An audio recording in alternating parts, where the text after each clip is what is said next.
Hello my friends, my name's Tim Johnson. First of all, excuse the way I'm dressed, I've just got back from the gym, but I wanted to talk very quickly about how not to take that first drink or that first drug.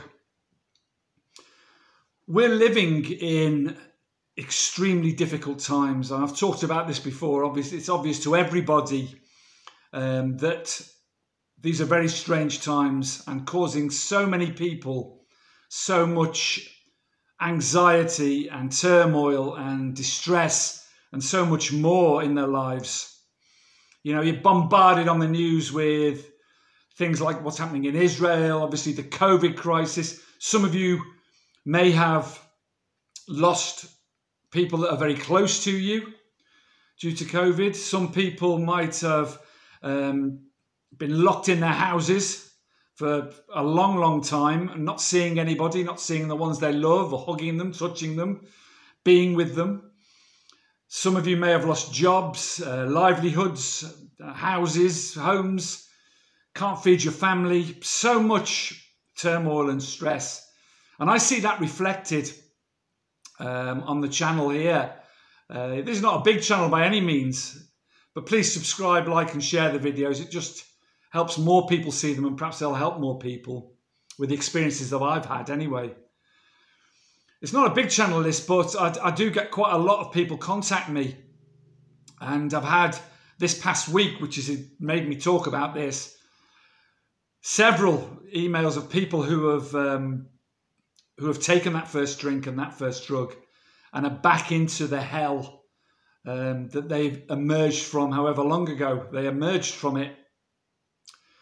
And, you know, I myself recently had a slip, you know, and have a look back at that video, and in that I explain the reasons.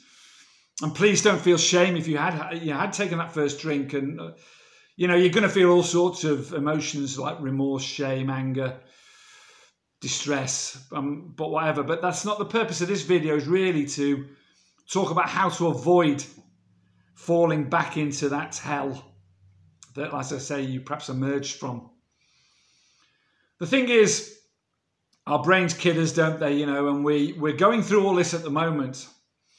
And you may have so much on your plate, you know, and I can't begin to think, you know, I'm relatively lucky, you know, I'm retired, and I mean, I'm not seeing my family, I'm here on my own at the moment, you know, and that's quite distressing in itself. But my problems are minute compared to many of you watching this video. And it's very easy to let your mind wander and think about hitting what I call the fuck it button. And to think to yourself, well, you know, there doesn't seem to be any way out of this. And, you know, I'm just fed up with feeling this way. I'm fed up with feeling this depression, this anxiety, this crushing worry and fear all the time, and loneliness and all those other things, those negative things that drive us towards that drink or drug. And then our brain starts playing those tricks with us. And you picture what could happen when you take that drink or drug. You know, that the feeling of release it will give you, the immediate relaxation of that anxiety, that depression, that worry, that fear, that constant worry that's going on around you regarding your situation, whatever that may be. And you think, well, you know, I can control that, and it'll just ease it for a bit, even if it's just for a bit, you know, and you go for it, and you take that drink and you take that drug. But for a moment, I don't want you to picture that scenario. I want you to picture what you're going to lose if you follow that scenario through, if you take that first drink and take that first drug. Just for a moment, when you're almost ready to hit that fuck it button, just take a breath and sit back and picture what you will lose. And God, let me tell you, that is so, so much. As you all know, the rational mind, the mind that is the common sense, the gut feeling, the heart, the feeling in your heart that's telling you don't. That's what you know you're going to lose. You're going to lose everything eventually.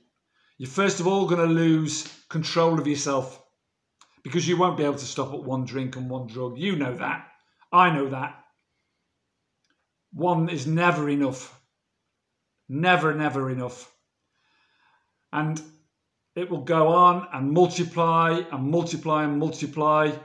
And you will then lose control. You will lose dignity. The dignity that you may have built over many weeks, months, years, however long it's been. That self-respect. That health. That good health that you've built up. It won't be long until you're puking blood into a sink. I know that's not a very charming thought or scenario, but it's fact and it's the truth. Your body will disintegrate twice as fast as it normally would, because that's what happens when you've been a dependent on alcohol or drugs. When you start again, it's 10 times worse, maybe more than that. So your health.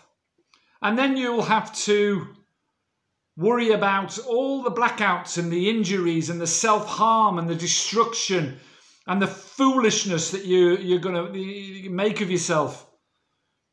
You know, if you survive, it'll be a miracle. And then you're going to look at those that you love and the way they look at you. Your parents, your children, your wife, husband, friends, family in general. The way they look at you will change because they've all seen it all before. And you've lost that trust and you see it in their eyes. And you see the disappointment, you see the anger, I suppose, in a lot of cases. You see the hopelessness and the upset and the hurt that's in their eyes as they watch you slowly disintegrate in front of them. There's so much more. There's so much more. So we're in turbulent times, and I totally agree with that. But there are coping mechanisms. For me, it's always been the gym, exercise, walking, getting out in the air, a good diet, meditation, breathing, trying to be with people wherever you can. And I know that's difficult now. Keeping yourself busy, setting goals, constantly being active in your mind and your body. Distracting yourself, perhaps, if that's what's needed. The thing is, don't picture, you know, when your brain starts to lie to you and tell you how much better things will be if you have a drink or take a drug and how much better you'll feel. Feel it in your gut and your heart that your brain is a liar and picture what you will lose and that one-way path to destruction, hurt, upset and eventually death, where it will lead you to. Inevitably, because that's what will happen. I know that all sounds very dramatic, but it's fact. And I've read these emails that these people have sent me this week. And I felt distressed for them because I know what that feels like. And I know what it feels like to think you can't get out and you can't stop. But there'll be no need to stop if you didn't take that first one. Listen to your heart and your gut when it tells you not to do the thing that you really want to do, because it will destroy you. Carpe Diem, my friends. Stay strong. It's difficult times, but much love to you. Thank you. Bye-bye.